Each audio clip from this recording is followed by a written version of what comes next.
പിതാവിന്റെയും പുത്രന്റെയും പരിശുദ്ധാത്മാവിന്റെയും നാമത്തിൽ ആമേൻ. പ്രിയ സ്നേഹിതരെ, ഈശോ ഉത്ഥാനം ചെയ്ത ശേഷം 13 അവസരങ്ങളിൽ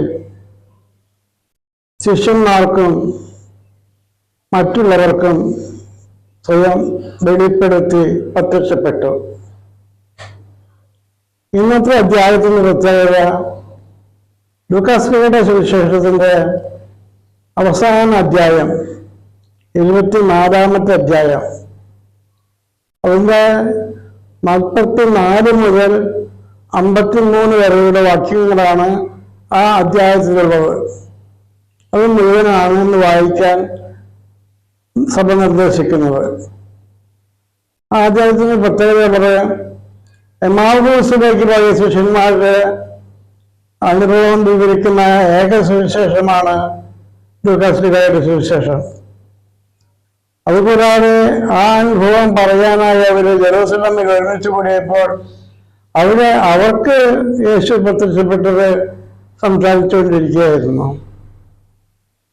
ഈ അവസരത്തിൽ യേശു അവർക്ക് പ്രത്യക്ഷപ്പെട്ടിട്ട് പറഞ്ഞു, മോശയുടെ നിയമത്തിലും സങ്കീർത്തനങ്ങളിലും പ്രവാചക ഗ്രന്ഥങ്ങളിലും എന്നെക്കുറിച്ച് എഴുതപ്പെട്ടിരിക്കുന്നതെല്ലാം നിറവേറേണ്ടിയിരിക്കുന്നുവെന്ന് ഞാൻ നിങ്ങളുടെ കൂടെ ആയിരുന്നപ്പോൾ പറഞ്ഞില്ലേ? അതിപ്പോൾ പൂർത്തിയായി. ദൈവപുത്രൻ ഉയർത്തെഴുന്നേറ്റില്ല എങ്കിൽ ലോകത്തിലെ ഏറ്റവും വലിയ വഞ്ചകൻ യേശുവാകുമായിരുന്നു. കാരണം പലവട്ടം താൻ ഉയർത്തെഴുന്നേൽക്കുമെന്ന് പ്രഖ്യാപിച്ചവൻ മരണത്തോടെ മണ്ണടിഞ്ഞ് തീർന്നു പോയിരുന്നെങ്കിൽ അതൊരു വഞ്ചനയാകുമായിരുന്നില്ലേ? പക്ഷെ വാഗ്ദാനം ചെയ്യപ്പെട്ടതെല്ലാം തന്നിൽ നിറവേറിയിരിക്കുന്നുവെന്ന് വ്യക്തമായിട്ട് പ്രഖ്യാപിച്ചുകൊണ്ട് അവിടുന്ന് പറയുന്നു, മോശയുടെ നിയമത്തിലും പ്രവാചക ഗ്രന്ഥങ്ങളിലും സങ്കീർത്തനങ്ങളിലും എന്നെക്കുറിച്ച് എഴുതപ്പെട്ടതെല്ലാം പൂർത്തിയായിരിക്കുന്നു. മനുഷ്യപുത്രൻ സഹിക്കുകയും മരിക്കുകയും 3-ാം ദിവസം ഉയർത്തെഴുന്നേൽക്കുകയും ചെയ്തു. ഉയർത്തെഴുന്നേറ്റ് യേശു അത്ഭുതങ്ങൾ പ്രവർത്തിച്ചുകൊണ്ട് അവർക്ക് പലവട്ടം പ്രത്യക്ഷപ്പെട്ടുകൊണ്ട് ഭൗമിക ജീവിതത്തിന്റെ ഒരു 40 ദിവസം കൂടെ പിന്നിട്ടപ്പോൾ സ്വർഗാരോഹണ തിരുനാളായി. സ്വർഗാരോഹണത്തിന്റെ അടുത്ത ഞായറാഴ്ച വരുമ്പോൾ 12-ാം തീയതി ഞായറാഴ്ചയല്ല, 19-ാം തീയതി ഞായറാഴ്ച വരുമ്പോൾ അന്ന് നാം പന്തക്കുസ്ത ആഘോഷിക്കും. അതിന്റെ സൂചന ഇവിടെ കൊടുക്കുന്നുണ്ട്. എൻ്റെ പിതാവിന്റെ വാഗ്ദാനം ഞാൻ നിങ്ങളുടെ നേരെ അയക്കും. ഉന്നതത്തിൽ നിന്ന് ശക്തി പ്രാപിക്കുന്നതുവരെ നിങ്ങൾ ഈ നഗരം വിട്ടു പോകരുത്.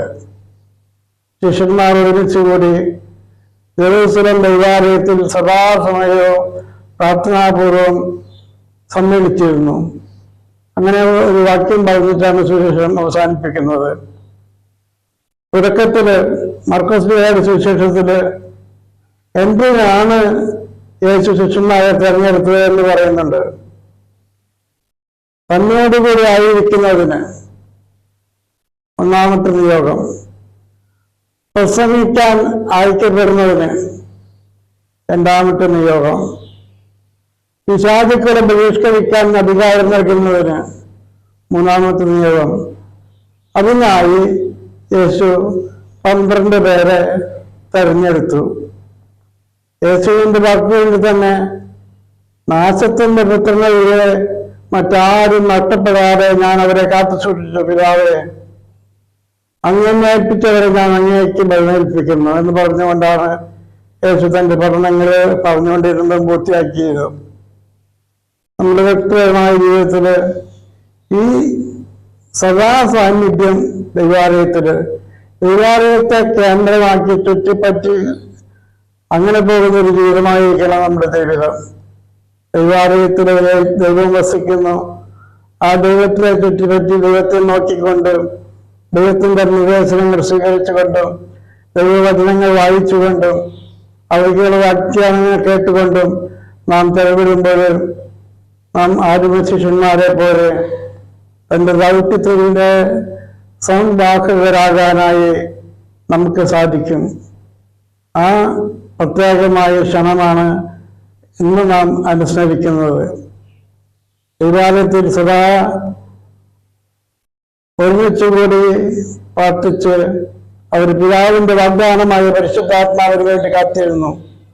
സഹായകർ വരും, നിങ്ങളെ സംരക്ഷിക്കാൻ, നിങ്ങൾക്ക് ശക്തി പകരാൻ, നിങ്ങളോട് പ്രസംഗിക്കാൻ, അതിനുള്ള വരങ്ങൾ നൽകിക്കൊണ്ട് പ്രവാചകൻ തൻ്റെ ദൗത്യം നിറവേറ്റുന്നതിനുള്ള ശക്തിക്ക് വേണ്ടി പരിശുദ്ധാത്മാവായ ദൈവത്തോട് പ്രാർത്ഥിക്കണമെന്ന് യേശു പറഞ്ഞു.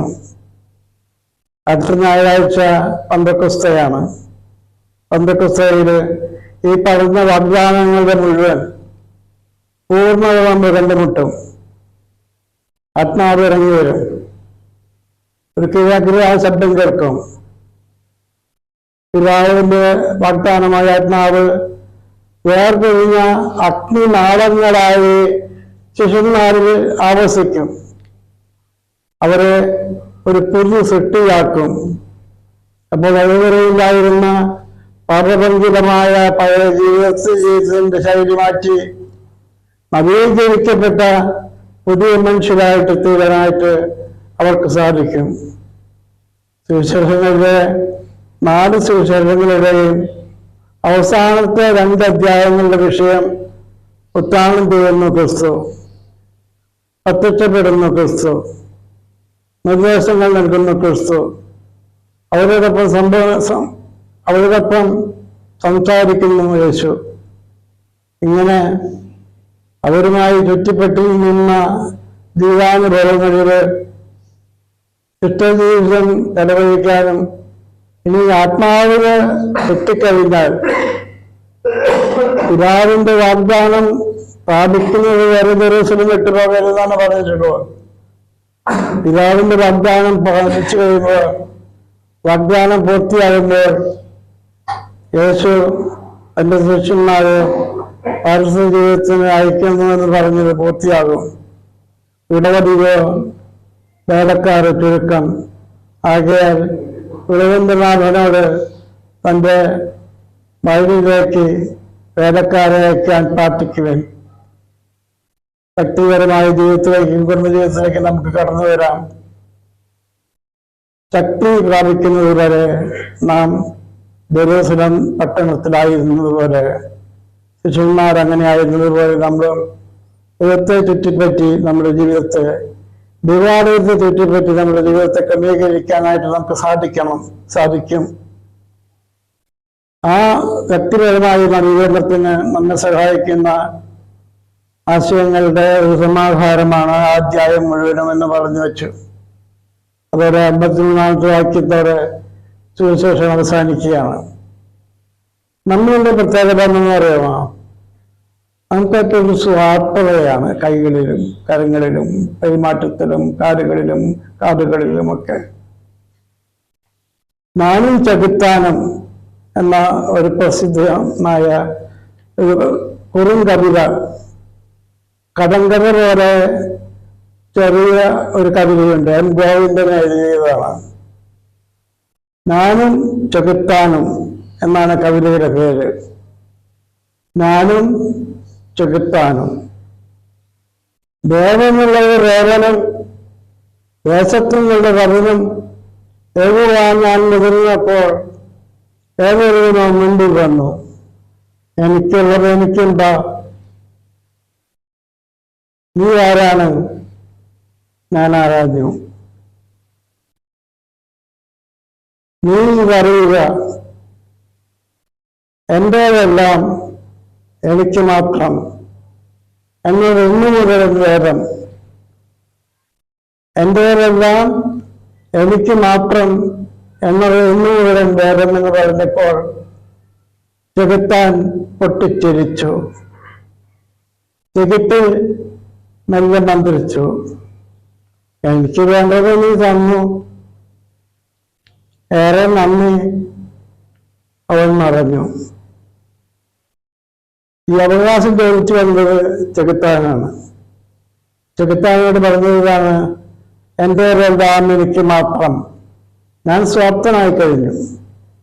സ്വാർത്ഥനായ മനുഷ്യൻ മുഴുവനായും ചെകുത്താന്റെ സ്വന്തമായി മാറിക്കഴിഞ്ഞപ്പോഴാണ് ഏറെ നന്ദി എന്ന് പറഞ്ഞുകൊണ്ട് ചെകുത്താൻ പൊട്ടിച്ചിരിച്ച് കടന്നുപോയത്. നമ്മുടെ ജീവിതത്തിലും ചെകുത്താൻ എന്തുമാത്രം സ്ഥാനം കൊടുക്കുന്നുണ്ടെന്ന് നോക്കുക. ചെകുത്താന് വളരെ തന്ത്രപൂർവമായി മനുഷ്യരെ കെണിയിൽപ്പെടുത്താനുള്ള കഴിവുണ്ട്. അവർക്കും തന്ത്രപൂർവ്വം കെണിയിൽപ്പെടുത്തിയതുപോലെ ഇന്നും ഈ പാപകരമായ സ്വാധീനം നമ്മിലുണ്ട്. അതിൽ നിന്ന് വിടുതൽ പ്രാപിച്ചുകൊണ്ട് പുതിയ മനുഷ്യരായി, പുതിയ വ്യക്തികളായി, പുതിയ ശിഷ്യരായി ഐക്യപ്പെടുന്ന അപ്പസ്തലന്മാരായിട്ട് തീരാനായിട്ട് നമുക്ക് പരിശ്രമിക്കുകയും നിരന്തരം പ്രാർത്ഥിക്കുകയും ചെയ്യാമെന്ന പ്രതീക്ഷയോടെ പിതാവിൻ്റെയും പുത്രൻ്റെയും പരിശുദ്ധാത്മാവിൻ്റെയും നാമത്തിൽ ആമേൻ.